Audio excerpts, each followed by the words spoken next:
ये बात उन दिनों की है जब मैं हाई स्कूल कक्षा में पढ़ता था। तब मेरी उम्र 17 साल थी। कुछ समय में अपनी फैमिली के साथ रहता था। मेरी फैमिली में मम्मी पापा और मेरी छोटी बहन भी थी। मेरे पापा गवर्नमेंट की नौकरी करते थे, इसलिए हमें सरकारी क्वार्टर्स में रहना पड़ता था। जब मेरे पापा का प्रमोशन हुआ था तब हमने उस कॉलोनी में एक बड़ा सा फ्लैट ले लिया। उसके बाद हम नए फ्लैट में शिफ्ट हो गए। मैं बहुत ही खुश था क्योंकि मैं सोच रहा था कि मैं अपना एक अलग से कमरा लूंगा। पता नहीं क्यों जिस दिन से हम उस घर में रहने के लिए गए थे तब से मुझे उस घर में अजीबोगरीब बेचैनी महसूस हो रही थी। उस घर में मुझे देर से सोने की आदत थी क्योंकि हमारा टीवी चैनल वाला हर रात को एक नई फिल्म दिखाता था और मेरे मम्मी पापा और बहन दूसरे कमरे में जल्द सो जाते थे। शुरू में तो सब कुछ ठीक था, लेकिन अचानक मुझे एक रात को जब मैं अपने बेड पर बैठकर मूवी देख रहा था तो अचानक मुझे रूम के बाहर से किसी की आवाज सुनाई दी। मुझे लगा कि मम्मी यहाँ पानी पीने के लिए उठी होगी। मैंने ध्यान नहीं दिया, लेकिन मैंने टीवी का आवाज थोड़ा धीमा कर दिया। लेकिन 6 मिनट के बाद फिर से वही आवाज आने लगी। वह आवाज किसी औरत के चलने पर उसके पायल की आवाज आती हो, जैसे कि छन छन छन, बिल्कुल ऐसे ही आवाज आ रही थी। मैंने टीवी का आवाज बिल्कुल बंद कर दिया, लेकिन बाहर से वही आवाज आ रही थी, छन छन छन। यह आवाज सुनकर मेरा शरीर कांपने लगा और मेरे रोंगटे भी खड़े हो गए।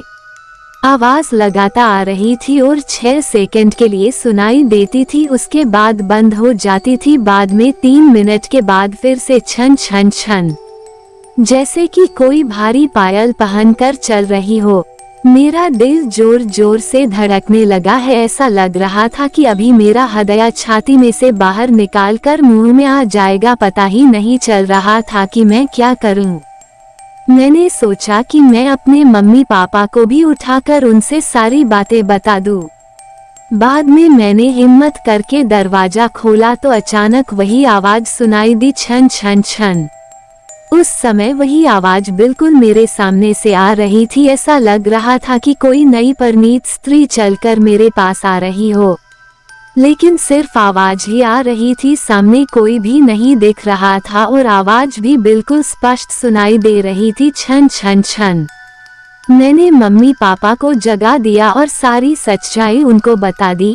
मेरे पापा इस बात को मानने के लिए बिल्कुल तैयार नहीं थी।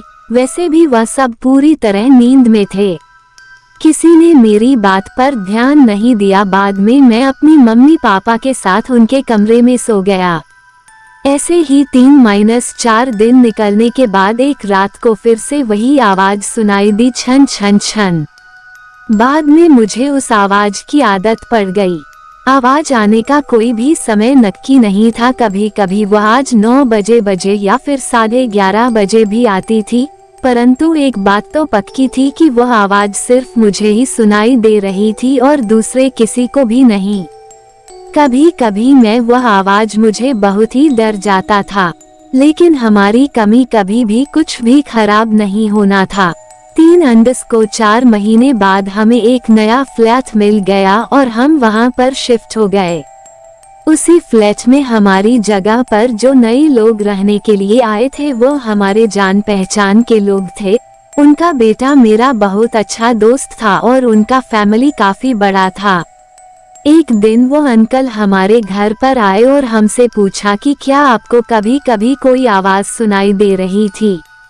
बस यही बात सुनकर मुझे पूरा यकीन हो गया था कि वो कोई मेरा वहम नहीं था। उस अंकल के पूरे परिवार ने वही आवाज सुनी थी। आखिर में मेरे मम्मी पापा को यकीन हो गया कि मैं झूठ नहीं बोल रहा था। बाद में उन लोगों ने घर में पूजा पाठ करवाया। हमने यह बात जानने की कोशिश की थी कि उस घर में आखिर हुआ क्या था। तब जाकर पता चला कि उस घर में एक नहीं बल्कि 6 आत्माएं रह रही है। उस बात को 16 वर्ष हो गए और अब मैं बड़ा हो गया। मुझे पता नहीं है कि क्या आज भी वही आवाज सुनाई दे रही है या नहीं। लेकिन आज भी मैं उस आवाज के बारे में सोचता हूँ तो मेरे मन में एक अजीब सा डर लगने लगता है। भगवान की कृपा है कि आज सब कुछ ठीक है।